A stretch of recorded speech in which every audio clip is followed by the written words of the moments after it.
Vous savez, du plus jeune au plus vieux parmi nous, nous rencontrons tous des difficultés, diverses épreuves, mais nous les rencontrons tous. De la brute de la cour de récréation à la maladie imprévue qui nous prend au dépourvu, nous rencontrons tous des difficultés dans la vie. Nous subissons toutes sortes d'épreuves. Que ce soit des revers de fortune ou l'harcèlement au travail, nous traversons tous des moments difficiles et pénibles. Que ce soit des personnes difficiles à vivre ou des mariages brisés, la peur de l'échec, nous rencontrons tous des périodes difficiles. En fait, ça fait partie de la vie. Mais parfois, quand nous vivons ces moments durs de la vie, ces moments difficiles de la vie, nous les appelons à tort une épine dans la chair. Je dis à tort parce que ce n'est pas forcément l'épine dans la chair dont Paul parle dans 2 Corinthiens chapitre 12. Ce sont les types fréquents des épreuves et difficultés, mais Paul lui-même a enduré plus que 10 personnes dans 10 vies. Regardez la liste de Paul. C'est une liste partielle. Il dit 5 fois j'ai reçu des Juifs, 40 coups, moins 1. Selon la loi, il ne pouvait fouetter quelqu'un plus de 39 fois, car la 40e est censée le tuer. Donc, selon la loi, 39 seulement. 3 fois j'ai été battu de verge. 1 fois j'ai été lapidé. 3 fois j'ai fait naufrage. J'ai passé 1 jour et 1 nuit, tout seul dans l'abîme. J'ai été fréquemment en voyage. J'ai été en péril sur les fleuves, en péril de la part des brigands, en péril de mes frères de race, en péril de la part des païens, en péril dans les villes, en péril dans les déserts, en péril sur la mer, en péril parmi les faux frères. J'ai été dans le travail et dans la peine, exposé à de nombreuses veilles. J'ai été exposé à la faim et à la soif, ainsi qu'à des jeûnes multiples. J'ai été exposé au froid et à la nudité. Et vous croyez que vous avez des problèmes? Chaque fois que vous croyez que vous avez des problèmes, je vous conseille de lire 2 Corinthiens 11, 24 et la suite. Ça vous aidera. Et pourtant, Paul n'appelle aucune de ces choses une épine dans la chair. Pourquoi? Parce qu'une épine spécifique dans la chair est souvent associée à une grande bénédiction de la part de Dieu. Elle est souvent associée à une révélation spéciale et puissante de la part de Dieu. Dans le cas de Paul, il a été privilégié d'être enlevé au ciel par Dieu lui-même. Et il a vu beaucoup de choses qu'il ne pouvait même pas exprimer par des mots dans la langue humaine. Il a vu toutes les gloires du ciel. Il lui a été donné des révélations que très peu de gens, autres peut-être qu'Ésaïe et Jean, ont jamais vues. Alors il dit, parce que j'ai vu tout ça, à cause de tout ce privilège, ceci m'est monté à la tête. Et pour empêcher ça de me monter à la tête et d'engendrer la fierté, Dieu a permis à Satan de me donner une épine dans la chair pour m'empêcher de me prendre trop au sérieux. C'est vraiment la traduction littérale. Le mot épine ici veut dire un éclat ou une pointe. C'est ce qu'on voit dans le fil barbelé. Ou parfois ça désigne le bout du crochet de l'hameçon du pêcheur. L'épine est vraiment très tranchante et elle fait très mal quand elle pénètre. Et le mot chair vient du mot grec sarx qui désigne parfois le corps physique et parfois il désigne la partie non régénérée de nous. Et là, dans ce verset, il réfère à son homme intérieur. La vérité, c'est que, écoutez bien, quelle que soit la nature de l'épine et où qu'elle soit localisée, elle est douloureuse, elle fait très mal, elle est souvent fichée profondément et personne ne peut la voir. Ça, c'est l'épine dans la chair. Mais voilà la partie la plus importante, écoutez bien. Ce que vous faites de cette épine, comment vous vous y prenez, comment vous la voyez, comment vous la transformez en un tremplin pour la bénédiction, est important. Et c'est là qu'on trouve la différence entre une vie vécue positivement et une vie vécue négativement. C'est là qu'on trouve la différence entre une vie dans la joie et une vie dans la peine. Le numéro 14 est probablement le plus important et je vais vous dire pourquoi. Parce que découvrir ce secret fait toute la différence entre une vie heureuse et une vie malheureuse, entre une vie positive et une vie négative. La différence entre voir la puissance et la force de Dieu œuvrer en nous ou ne pas la voir du tout. La différence entre une vie dans la victoire et une vie dans la défaite. Ça fait toute la différence entre être constamment vainqueur ou être constamment vaincu. Dieu ne permet pas une épine dans la chair au hasard. Non, non, non, non, non. Il ne fait pas ça. Il permet l'épine dans la chair seulement en dernier recours. Quand il a essayé, mais vous n'écoutiez pas. Je vais répondre à des questions que je suis sûr que chacun de vous s'est posé en lisant ce passage familier ou en prenant conscience de ce passage familier. J'ai donc anticipé vos questions et au lieu de disserter, je vais répondre à ces questions. Et la question numéro 1 a de nombreux aspects. Question numéro 1. Ai-je une épine dans la chair en ce moment? Je parie que la plupart de vous le croient, n'est-ce pas? Eh bien, suis-je qualifié pour l'épine dans la chair? Oh, je veux que vous m'écoutiez, car pas n'importe qui est qualifié. Est-ce que je remplis les conditions pour avoir une épine dans la chair? Ah, et que dois-je faire pour avoir une épine dans la chair? Ou vraiment, plus probablement, que puis-je faire pour éviter d'avoir une épine dans la chair? Maintenant, si vous déduisez que vous n'avez pas une épine dans la chair en ce moment, laissez-moi vous demander au nom de Jésus de ne jamais en demander. Ne priez pas pour l'avoir. De grâce, je vous implore, je vous encourage à ne pas prier pour l'avoir. Il doit y avoir deux éléments en jeu, deux composants pour qu'une épine dans la chair opère. Deux choses.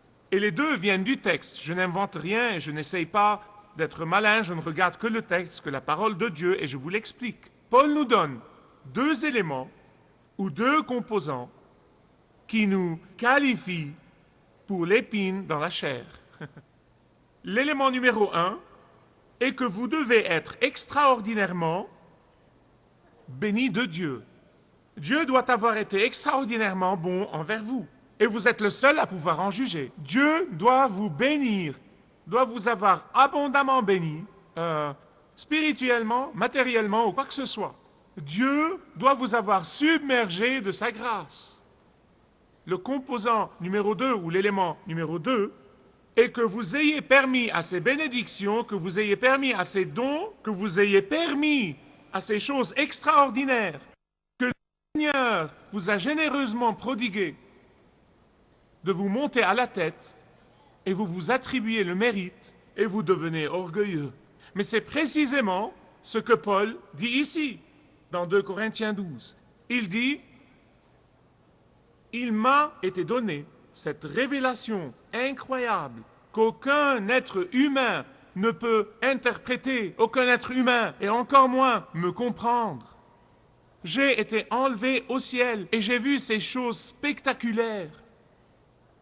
Mais quand elles me sont montées à la tête, Dieu m'a donné cette épine dans la chair pour garder l'humilité. » Vous savez, j'ai personnellement une théorie, et ma théorie au sujet de l'apôtre Paul et l'épine dans la chair est la suivante.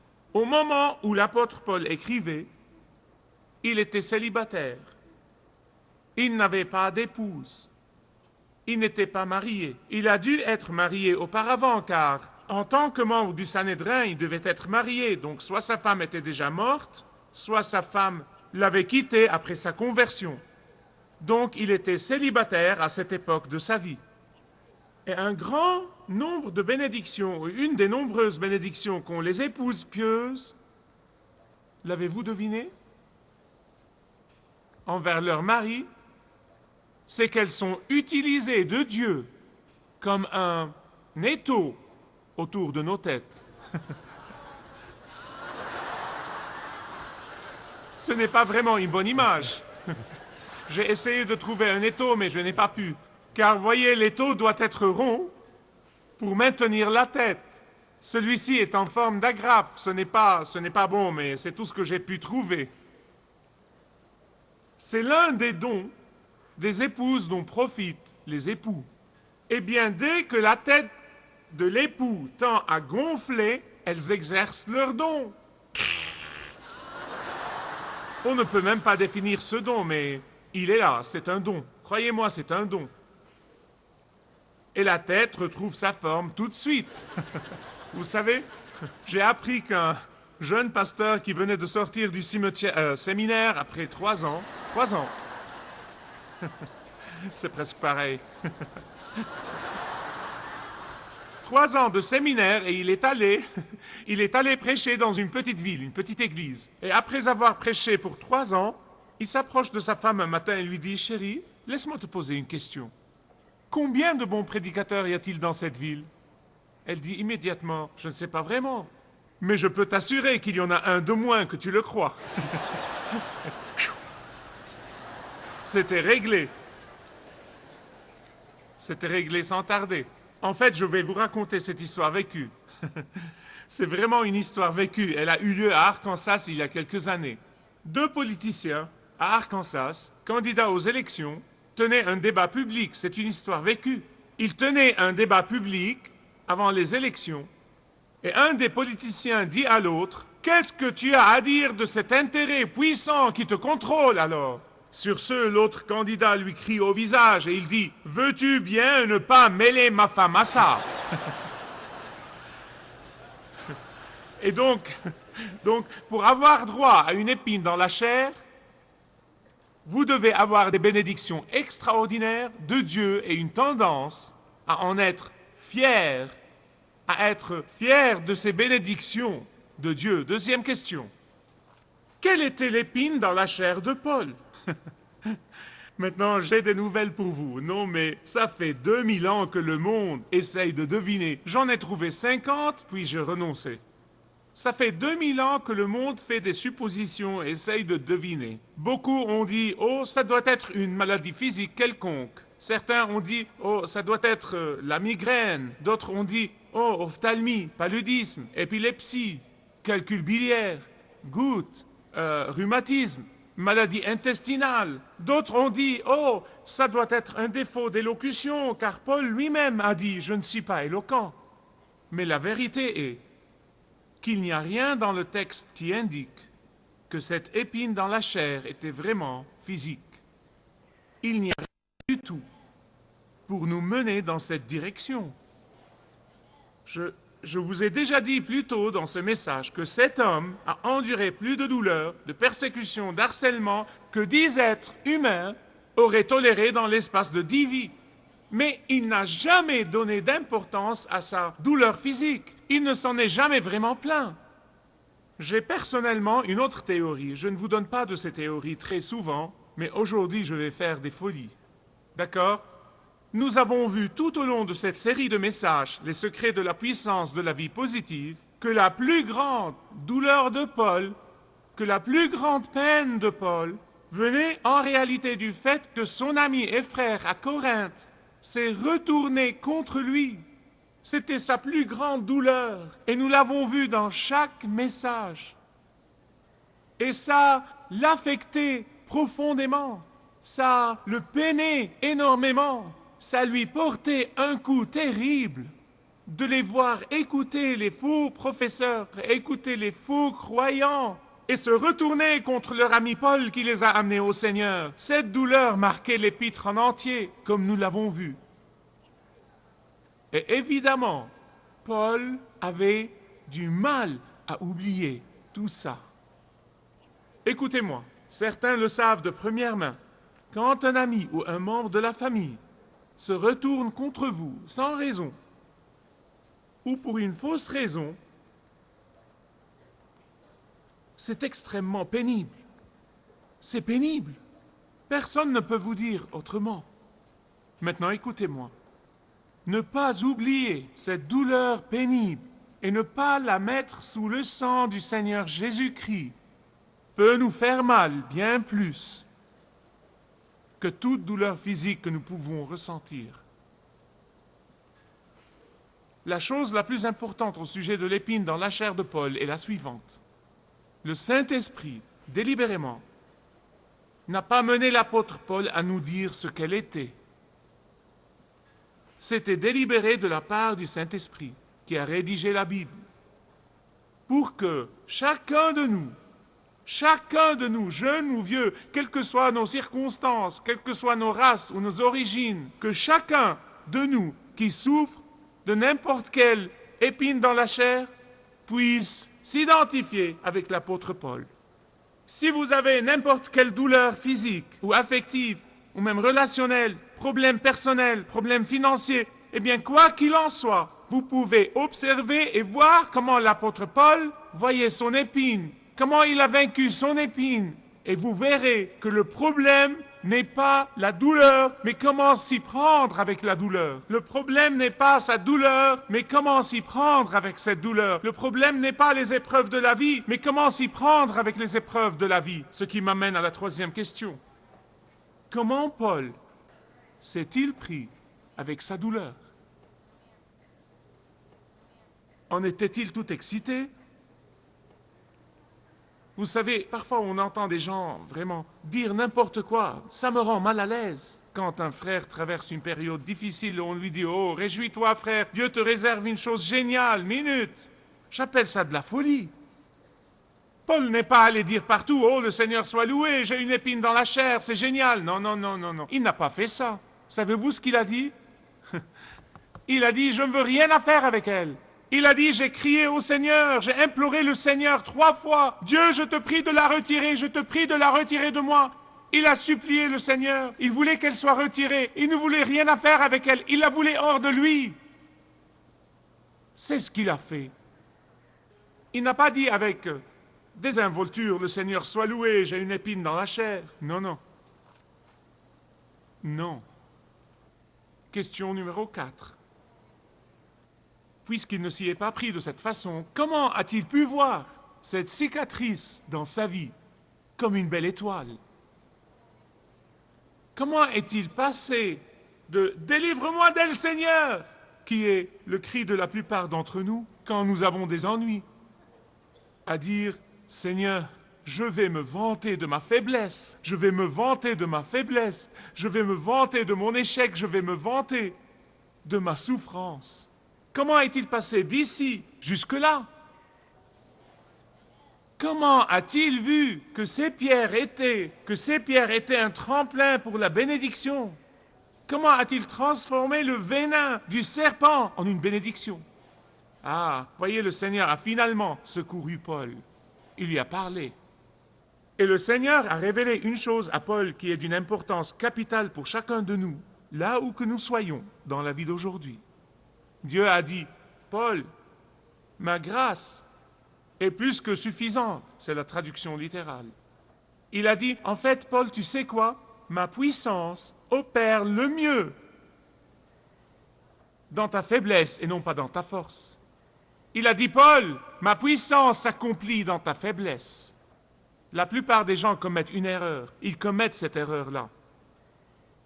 Voyez, quand nous avons des problèmes, quand nous subissons des épreuves, quand nous traversons des moments difficiles, nous crions au Seigneur, « Seigneur, délivre-moi de ça !» Et c'est bien, c'est absolument bien. Ne laissez personne vous dire, « Tu ne dois pas prier comme ça. » Ne faites pas ça. Bien au contraire, Dieu veut nous entendre prier. Mais voilà le problème. La plupart de nous, y compris moi-même, quand je prie comme ça, que voudrais-je entendre Dieu dire? Oui, monsieur. Oui, madame. Tu veux ça immédiatement ou rétroactif, n'est-ce pas? Allez, soyez honnête. Je ne veux rien entendre. Sauf oui, monsieur, et immédiatement. Eh bien, qu'est-ce que j'ai eu comme déception en attendant comme ça?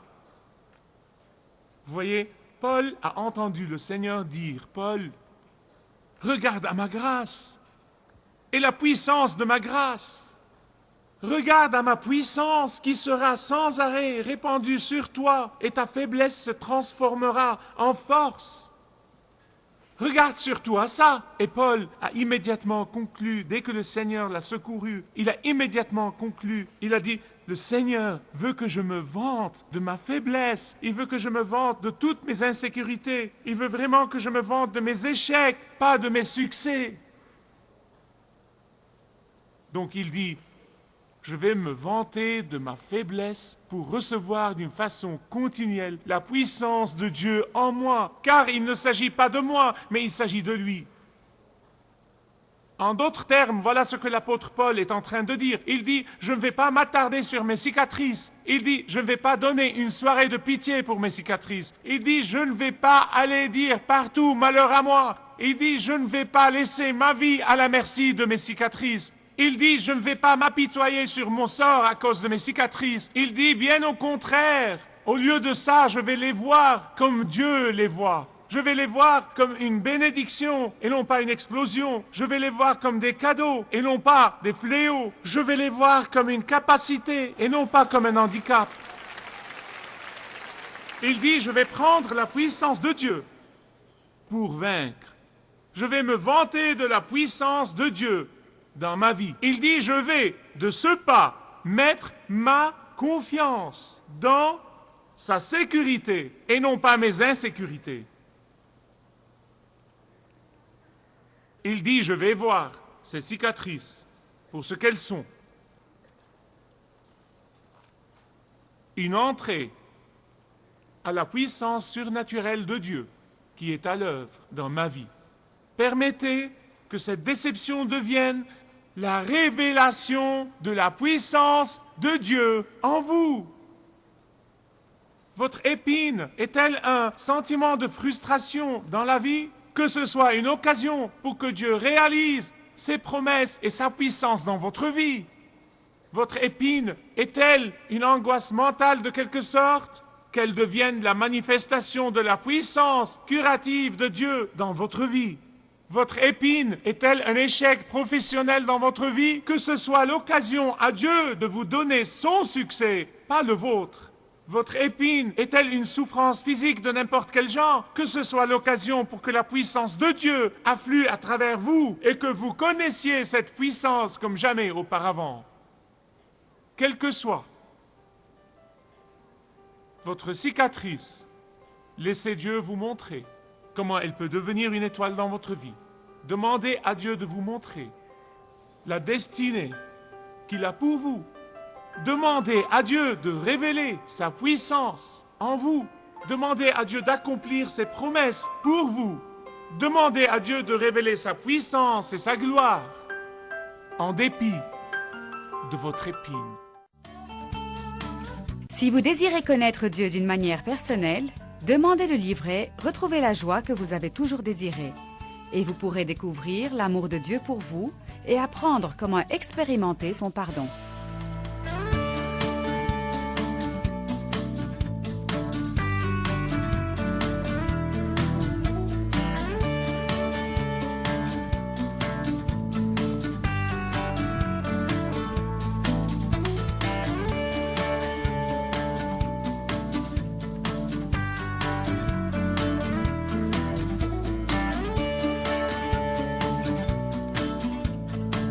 Si vous avez une relation personnelle avec Dieu et vous êtes intéressé à marcher plus intimement avec lui, demandez le livret « 7 pas sur le chemin de la foi » qui vous guidera dans une relation plus profonde avec votre Père Céleste. Demandez votre livret gratuit.